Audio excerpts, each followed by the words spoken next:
আপনি দেখে তো মনে হচ্ছে আপনি বিবাহিত লয়, চ্যাংড়া মানুষ।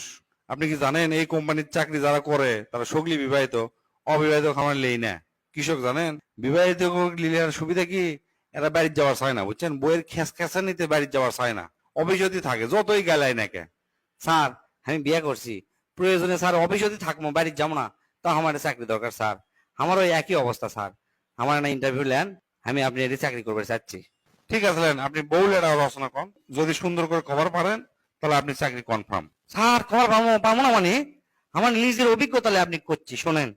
বউ হচ্ছে একটা গৃহপালিত প্রাণী, এরা গিন্নি নামে পরিচিত। অনেকে গৃহিণী কয়, অনেকে বাড়িয়ালি কয়, এক একজন এক একটা কয়। এরা সাধারণত মানুষের লাগানতেই দেখতে, দুটা হাত আছে, দুটা পাও আছে, লাক আছে, দুটা কান আছে, সবই আছে। তবে জিনগত কারণে মানে এরা চাপা নামে একটা জিনিস বেশি পাচ্ছে, বুঝছেন? চাপাটা হচ্ছে কি, এই বউগুলা পাশের বাড়ির ভাবি কিংবা ধরেন সোল আছে, সোলকলে স্ক্রোত গেছে, স্ক্রোত যাতে বসে থাকা লাগে, দেখবেন যে অন্যান্য ভাবিরা আছে, একের সাথে যে চাপাটা মারে মনে করেন জীবনেও কোনো ছেলের দ্বারা সম্ভব নয়। একক যদি হিন্দি সিরিয়াল দেখবার বসবার দেন, তখন যদি কন চলো কেএফসি থেকে তোমাকে মুরগি খিলাই, এরা উঠবেই না। দরকার নাই মুরগি, কিন্তু হিন্দি সিরিয়াল দেখাই লাগবে। এরা স্বামীর সাথে যদি কেসাল লাগে, বুঝছেন, মানে কেসালও যদি জিতবার না পারে, জিতার আগ পর্যন্ত এরা চিল্লাতে থাকবে মনে করেন। মানে স্বামীর মান সম্মান থাক বা না থাক, বংশের মান সম্মান থাক বা না থাক, সংগ্রাম চালিয়ে যাবে মনে করেন। আবার কথায় কথায় করবে কি, বাপের বাড়ি যাওয়ার আপনি আলটিমেটাম দিবে, বুঝছেন। আর একটা বাণী চিরন্তনী তো আছেই, অকের মুখ সবসময় লাগে থাকে। সেটা হচ্ছে যে তোমার সাথে বিয়ে করে আমার জীবনটা শেষ। তুমি জানো আমার জন্য কত ডাক্তার ইঞ্জিনিয়ার লাইন ধরে আমার পিছে পিছে ঘুরছে, কিন্তু তা করে আমি পাত্তাই দিইনি।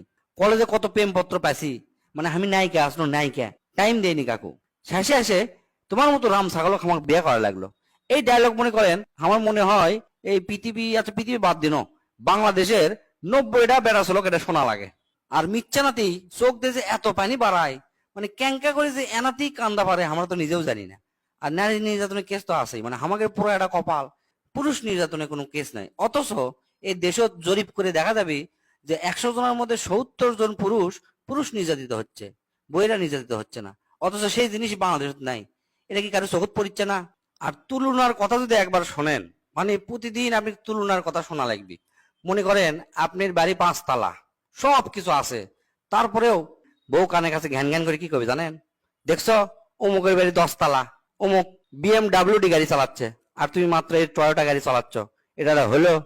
তারপরে আপনি যদি সারা বাংলাদেশ কিনে দেন, ওই 2 দিন খুশি থাকবি বাংলাদেশ নেওয়ার পর। তার 2 দিন পরে এনা মন খারাপ করে আবার আপনি কি করবে জানেন?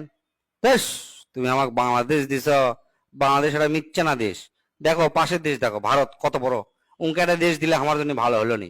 মানে জীবনেও আমাকে কোনোদিন মন ভান পারবেন না। এরই নাম হচ্ছে বউ, এটাই হচ্ছে বইয়ের রচনা। ভাই আপনি এটা কি রচনা শুনালেন? আপনি রচনা শুনে তো আমার মাথায় নষ্ট হয়ে গেল। আপনি তো আমার এখনই চাকরি দিবার মন চাচ্ছে। ভাই মিথ্যা না, কষ্ট করে না বাইরে যা বসেন। আপনি অ্যাপয়েন্টমেন্ট লেটারটা লিখতে আমার যতক্ষণ দেরি, কিন্তু আপনি চাকরি হতে ততক্ষণ দেরি নাই। যান মিথ্যা না বসেন ভাই, আমি লিখে আপনি চাকরিটা দিচ্ছি, আপনি অ্যাপয়েন্টমেন্ট লেটার নিয়ে বাড়ি যাবেন, ঠিক আছে?